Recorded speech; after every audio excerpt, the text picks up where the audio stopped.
Now, many of you probably know me as a journalist and a writer, and my work appears all over the place. And as Leanne said, I cover health, food, parenting, science, and their intersection. And what I'm talking about today kind of sits at the intersection of all of these, and that's the overblown breast is best mantra. Now, I'd like to see a show of hands really quick. How many of you have heard that breast is best? Okay, quite a few.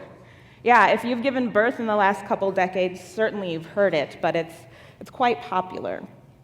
Now, I've put up my Twitter handle there in case anyone wants to tweet along. Hashtag is SciCon, so keep that in mind for the rest of the conference. Breast is best is basically the idea that breast milk is superior to infant formula. And you see here the World Health Organization's definition that infants should be exclusively breastfed for the first 6 months of life. And exclusive breastfeeding means no other liquids are given, not even water. And the WHO guidelines here mirror breastfeeding policy guidance around the world. It also is really tied in with this fallacy that some of you are probably familiar with, and that is that natural is better. So you hear a lot of tropes going along with this, that breastfeeding is the biological norm, that it's the perfect food, life is easier on a mother when you breastfeed, and not breastfeeding costs cash money while breast milk is free, as they say, and also that exclusive breastfeeding is how it's always been done. Now, the wisdom seems intuitive, but it's deeply flawed, and that's what I'm going to take you through today. That's not to say that breastfed babies don't fare better. They do, and the data does show that.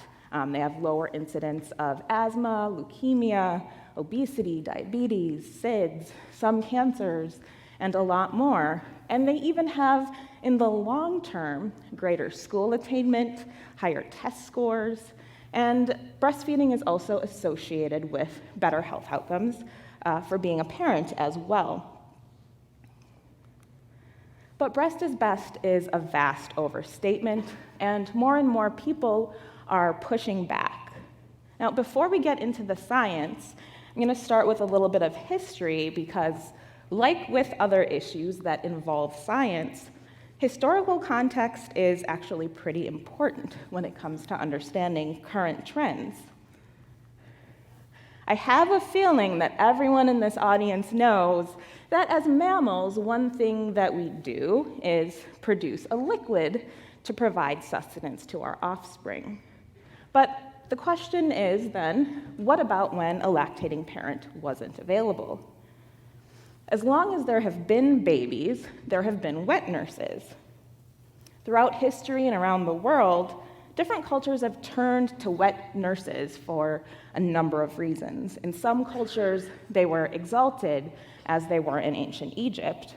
In some, it was unfashionable or considered beneath a person of a certain class to breastfeed their own infants.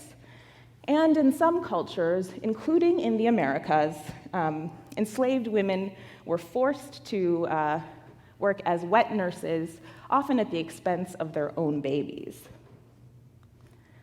Humans have also always turned to other liquids and substances, either when a breastfeeding mother wasn't available or milk hadn't come in yet. And you can see here some of the vessels used to feed these other liquids. Now, it's really important to not feed your baby any of these substances, even though in some cultures it's considered a good thing to give a newborn honey because it symbolizes health. But yes, don't give them any of these. In the 1800s, we have the advent of bottle feeding that's closer to how we know bottle feeding, and that hits the scenes in the 1800s. And Victorian women love bottle feeding. For one, it allows them to wear corsets and keep their homes in fashionable shape. And Unfortunately, these bottles soon come to be known as murder bottles because babies die because of them. All of these feeding methods could make babies sick, and they did.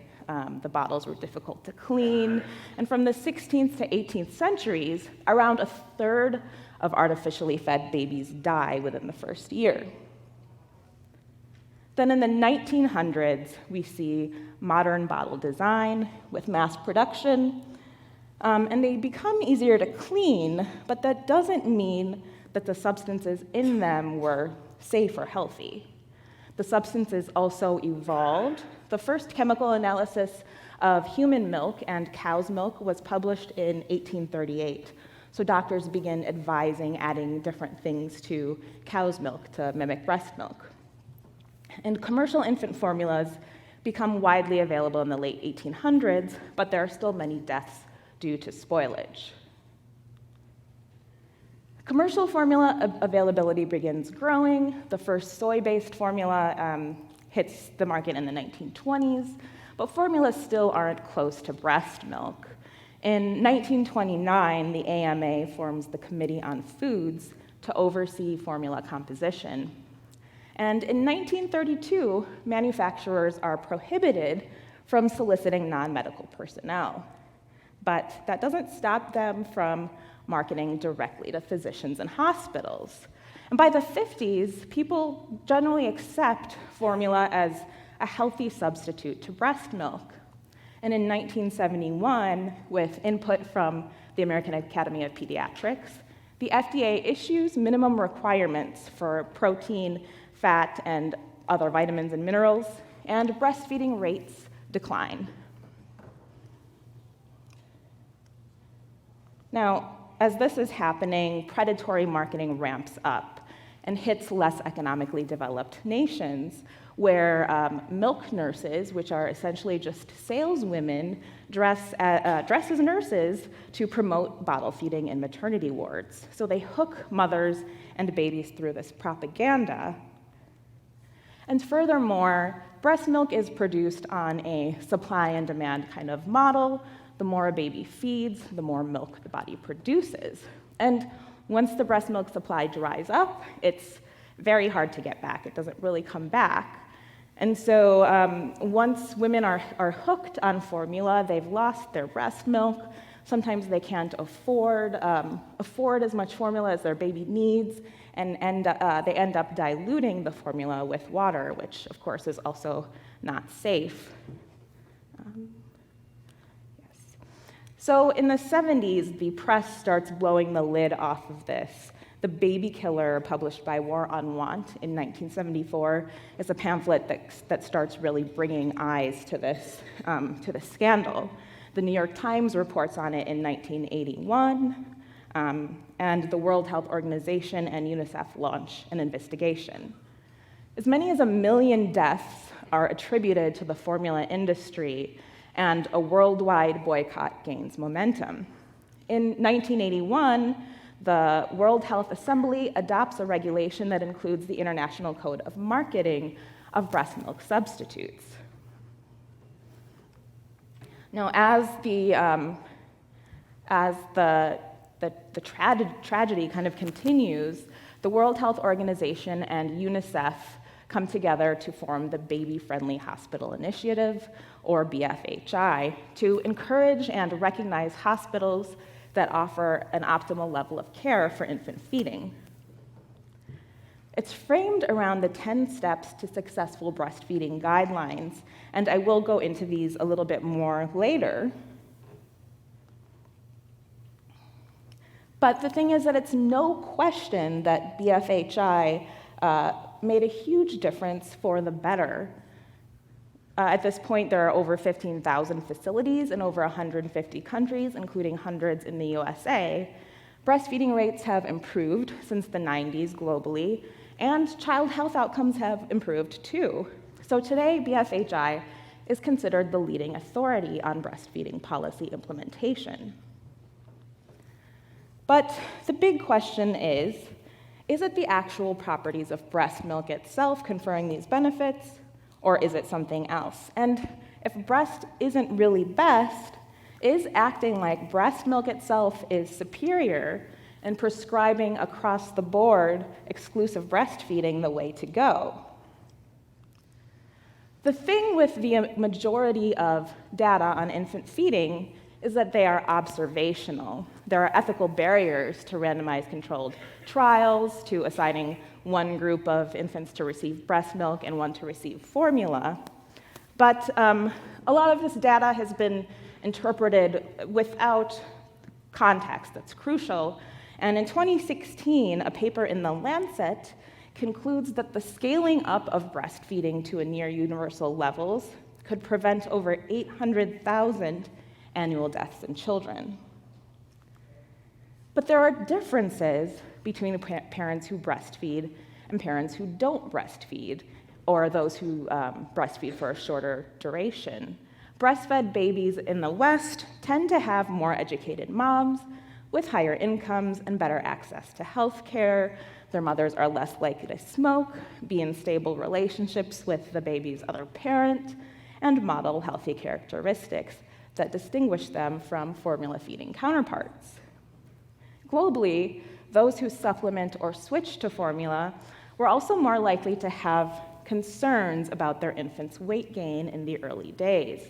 Now, it's normal for a newborn to lose a small percent of their body weight before they start gaining, but those who switch to formula have already had concerns about that weight, more likely at least, and that can sometimes lead to irreversible damage.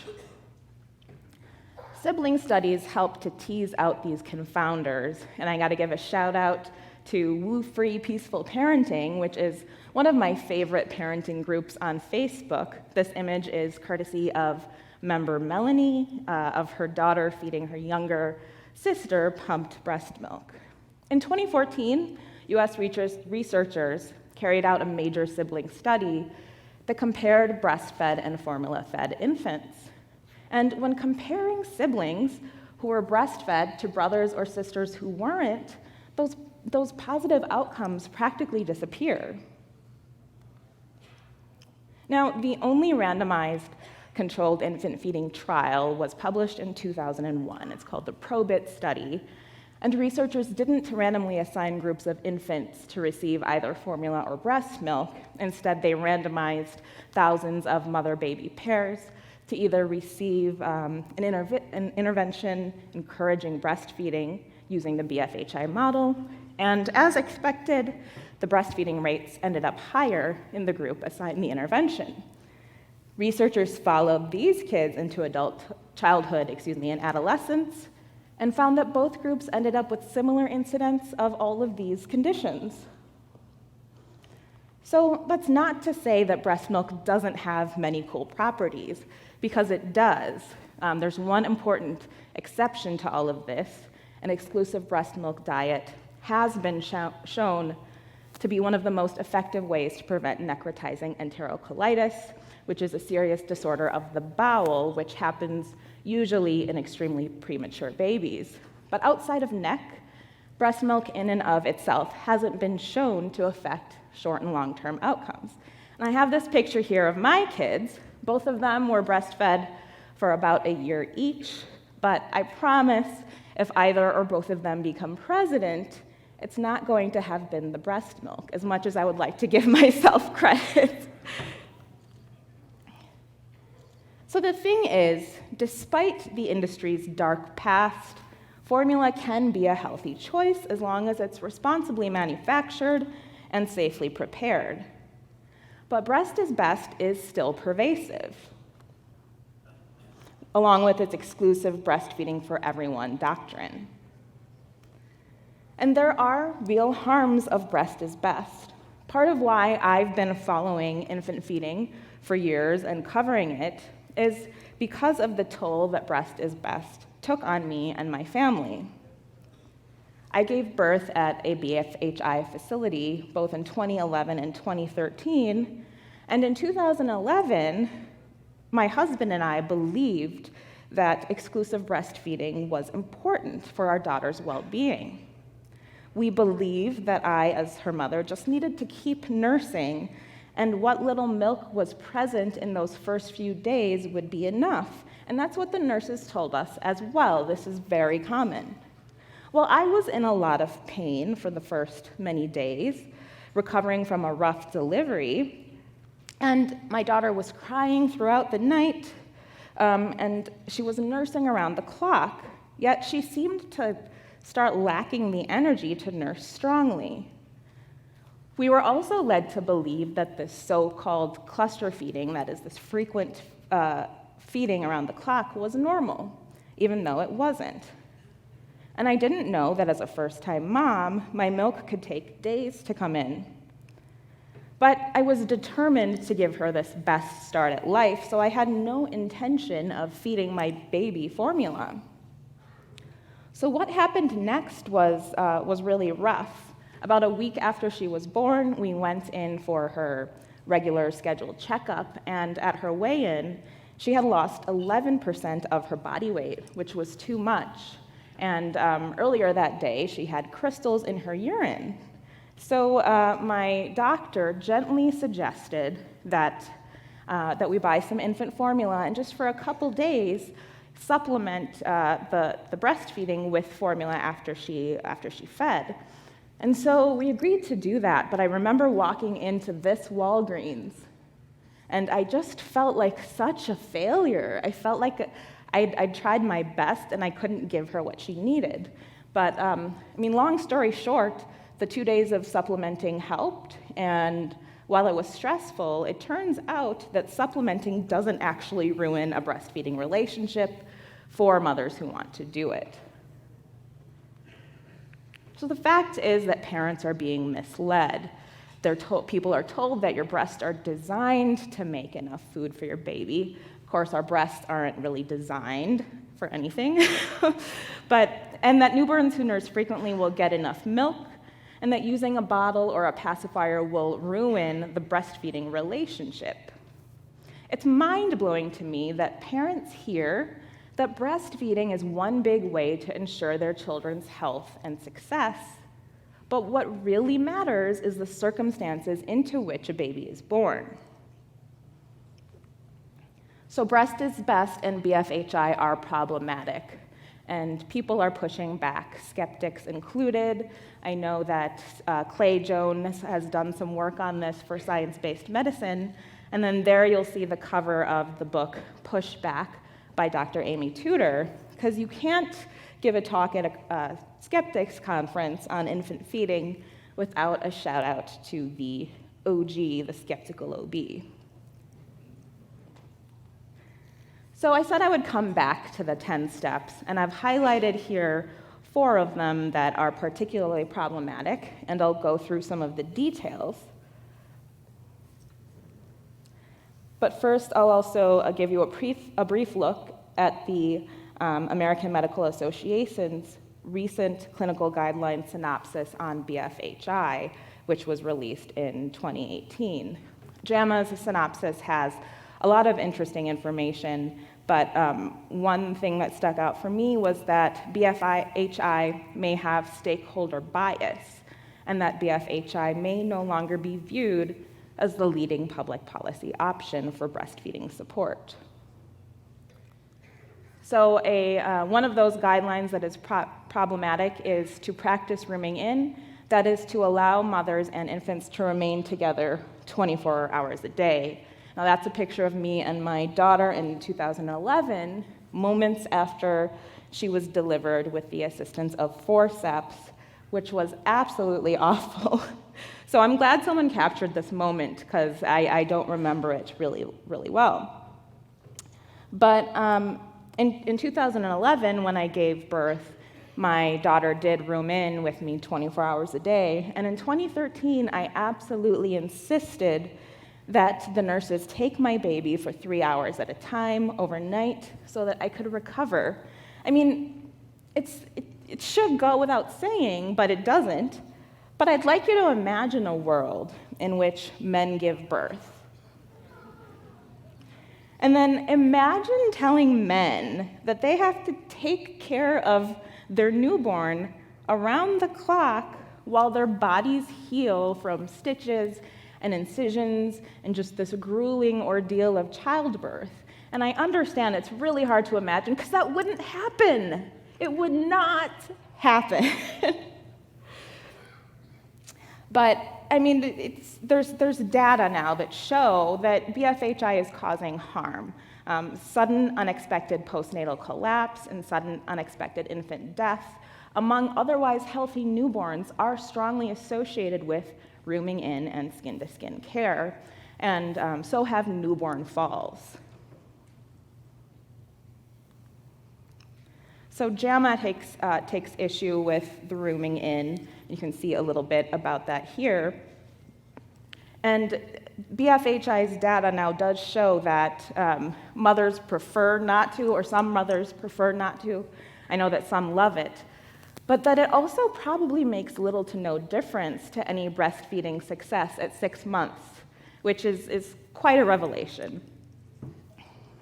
They also note that when coupled with rigid compliance with breastfeeding exclusivity, it's raised safety concerns.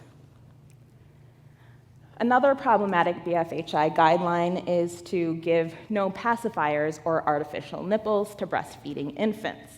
So there's this popular idea of nipple confusion, that babies who use an artificial nipple will no longer then be able to feed from the breast. And turns out that the data really isn't even there, and that pacifiers can even help reduce the risk of SIDS.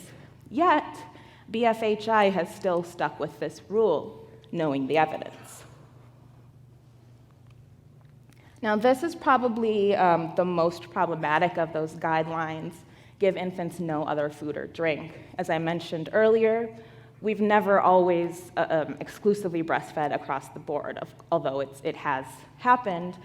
There have always been other liquids. The fact is that up to 15% of moms don't produce enough milk. Milk can take time to come in, and that newborns who aren't fed sufficiently can develop dehydration and a lot of other problems.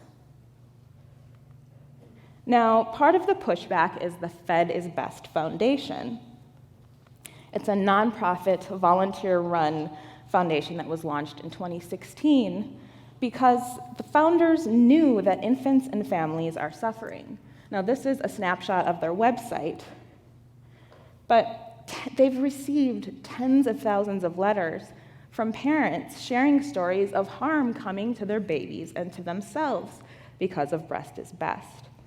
So the foundation works to provide families and health professionals with the most up-to-date scientific research, education, and resources to practice safe infant feeding with breast milk, formula, or a combination of both.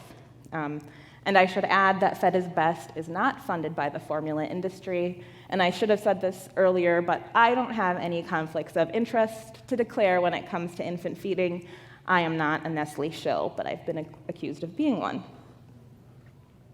But to kind of bring home how ridiculous all of this can be in practice, I have a picture of baby G, who is now a healthy and adorable 3-year-old who you see there doing her investigative work. Now, baby G's mother is Amanda, who is in the audience today, and I met Amanda years ago through her breast cancer advocacy work. She went through breast cancer and had a double mastectomy at the age of 30. But when Amanda was pregnant early on, she also believed that breast milk would be very important for her child, so she reached out to La Leche League. I'm not sure if it's La Leche or La Leche League, we were talking about that earlier, but they're an NGO that promotes breastfeeding and provides education. So Amanda had reached out and explained that she has no breasts to breastfeed with and was wondering if the representative had any connections with donor milk supply. And they didn't have any connections, but the representative said that she's worked with a few mothers who've had mastectomies who will still secrete milk. And so she advised that Amanda, if she notices anything unusual, like she may be getting ready to lactate, to get in contact with a lactation consultant to try to make, this is now ostensible, but my interpretation was that if maybe you could just make a few drops of this precious breast milk, then you could work your butt off to get that to your baby. Like, that's just mind-boggling to me. I don't know if it is to anybody else.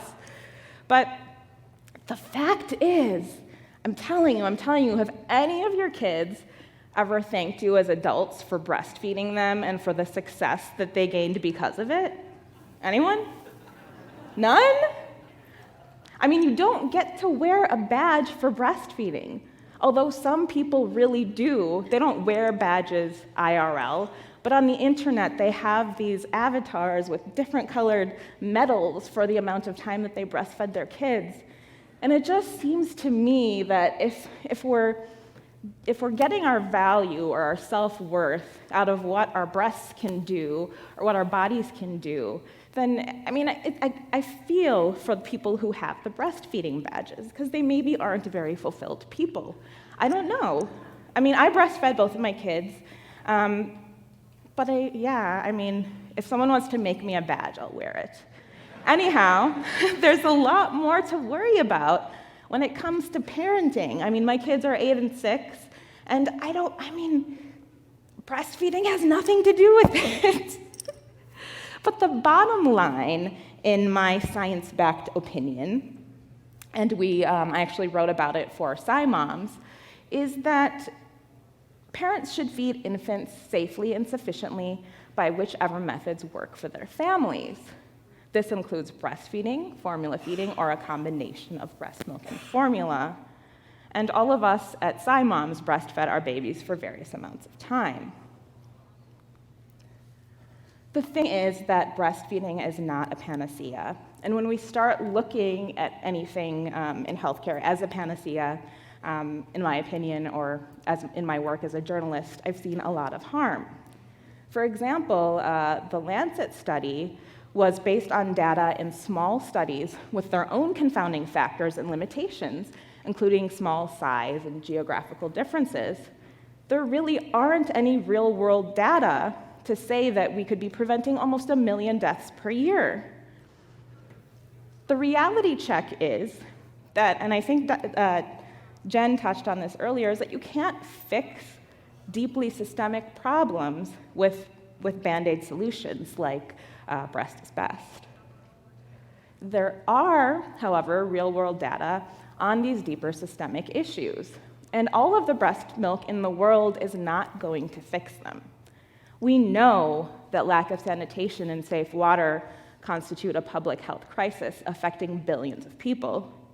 We know the effects of being born into poverty anywhere in the world.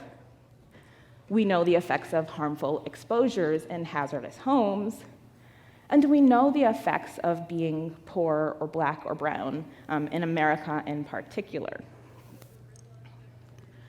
So if we take the example, I'm going to go like 30 seconds over of Black and Latinx infants. There was widespread coverage of a 2016 study that claimed that Black infants had over twice the deaths of whites attributable to lack of optimal breastfeeding. But the study used computerized simulations, and several pediatricians and experts that I spoke with thought that this was just bogus. You can't prevent all of these deaths because of with just breastfeeding. Daniel Summers, who's also a communicator, mentioned that the authors blithely mentioned the negative effect of illness on the finances of minority women without seeming to consider how these economic insecurities and working environments affect their ability to optimally breastfeed. Of course, eliminating barriers to breastfeeding for all parents is crucial, and Black mothers do have more barriers.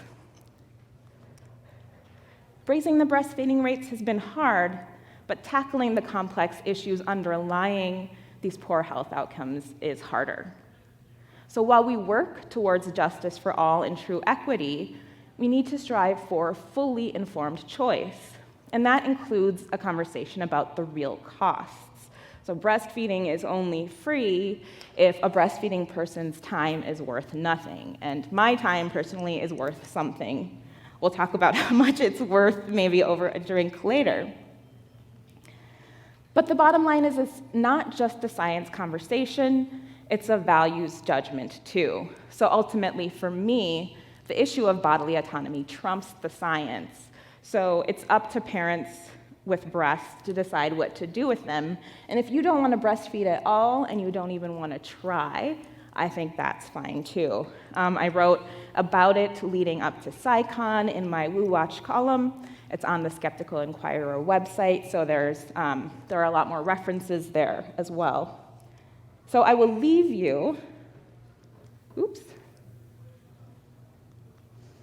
I will leave you with all of these adorable babies fed in all of the ways, and you can't really tell how any of them were fed, but they're all doing well. And my favorite is my neighbor's baby, Charlotte, there drinking out of a jug of milk, because no matter what, all babies do need to be fed. So that's all I have for you today. Thank you. Thanks for watching. If you liked this video, be sure to give it a thumbs up and share it with your friends. Don't forget to subscribe to the channel and ring that bell to be notified about new videos. You can follow us on social media, and if you really love what we do, consider supporting us with a donation. Links to all that good stuff is in the description below.